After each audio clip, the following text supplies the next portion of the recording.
जलबिरे भनेर मान्छेहरूलाई टिकटकहरू फोटोहरू हालिराख्नु भएको थियो। पहिलोचोटि आएको थियौँ, पहिलोचोटि आउँदा चाहिँ यस्तो व्यवस्था यस्तो चाहिँ थिएन। यो तल के भन्छ यो चाहिँ सानो थियो क्या, हल्का सानो थियो। यो जुन यो चाहिँ थियो यो बार लगाएको यो चाहिँ थियो सानो थियो। मेरो बाबु सानो हुँदा आएको खेलेको, यहीँ हामी उता पौडी ठाउँमा गयौँ नुहाउन। बाबुहरू चाहिँ मेरो भान्जीको छोरो र मेरो बाबु चाहिँ यहीँ खेलेको हो। अहिले त लास्टै गइरह भाइ, हामीलाई पनि डुबाउँदैछ। त्यस्तो चिसो छ त्यो हावाले हानेर हेर्नु त। यति चिसो छ अहिले त सकिन्न लाग्दैन कि यो। एकदम गर्मी हुन आउनुपर्छ यहाँ त हावा चलेर। कतिजना हुनुहुन्छ यहाँ, सबैजना अझ अहिले त कम हुनुभएको, कति धेरै हुनुहुन्थ्यो अघि नै।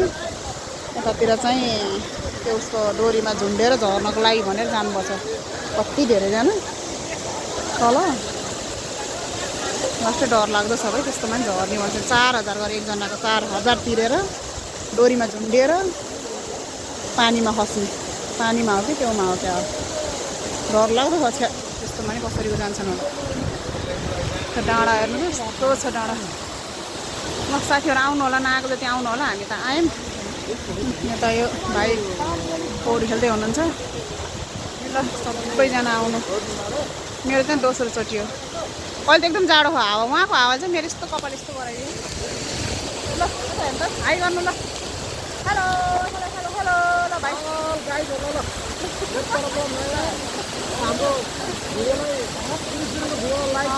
माया गरिदिनु होला। बाई बाई साथीहरू, फेरि भेटौँ ल।